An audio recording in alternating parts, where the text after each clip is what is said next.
3 women are in hospital tonight, one in intensive care. Customers of a Sydney beauty clinic may have been exposed to blood-borne viruses such as hepatitis B and C and HIV. The Department of Health says what really unfolded here was a house of horrors. A fake doctor performed invasive treatments without proper infection control. Health officials tonight warning of at-home treatments, fearing more people could fall sick.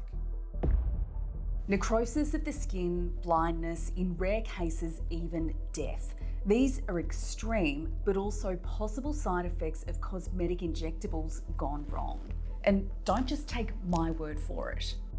I've treated a woman who half her forehead skin had died. I've treated another woman who went to some backyard provider in a home and she had big lumps of infection all over her face at every injection point where she had had some sort of filler injected, I don't know what it was. And they grew E. coli, which is a bacteria that is associated with feces, so that's a fecal contamination. The mind just boggles. In the race for your dollar and profit margins, an industry worth billions of dollars has grown and has outpaced regulations and oversight. In that environment, unregistered and dangerous clinics have also sprung up alongside legitimate businesses. There are also concerns about a rise in unregulated imports of injectables entering the market. In Australia, there's been a rise in legitimate nurse-led cosmetic injectable clinics with no prescribing doctor on site. That poses a problem because the drugs they need for anti-wrinkle or filler injections are restricted prescription-only meds. Instead, they form partnerships with larger businesses that offer training, telehealth, consultations, and the drugs themselves. As a consumer, it's not always obvious what training your injector has. Doctors want that to change. You know, there can be very good injectors who potentially are not dermatologists or plastic surgeons, but I do think that it needs to be easily identifiable for the person having the treatment what they are.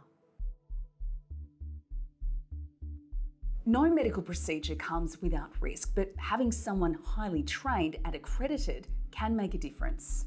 God forbid that happens in my practice, but if it were to happen, I know what to do. The Australian Society of Plastic Surgeons says we don't need yet more examples of wrongdoing. What's needed is further reform, and others agree. It's shock and horror, but it's also not surprise, unfortunately, because I think in Australia this is a very poorly regulated space. I mean, where my practice is in Sydney, in Ultimo, I am literally down the road from where a woman died a couple of years ago because a Chinese doctor came on a tourist visa and administered local anaesthetic intravenously for injecting filler into her breasts, and she had a cardiac arrest and died, and there was not a medical person on site. It's the public that suffers, and it is not until adverse events like this happen where, 3 women with botulism and people being exposed to lethal diseases that our regulators step in. Plastic surgeons, advocates, dermatologists, and even medical practitioners who've written to The Australian anonymously have flagged serious concerns.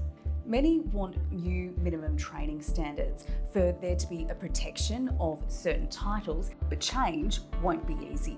Federation makes matters of healthcare more complex. We saw this during the pandemic and it's at play here.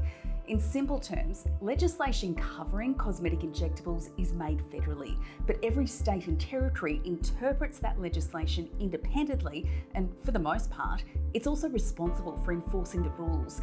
The end result is a tangled, bureaucratic nightmare. Queensland recently updated advice around its interpretation of the law, declaring clinics need to have a doctor on site if they want to deliver cosmetic injectables. If authorities enforce that, it dismantles that business model.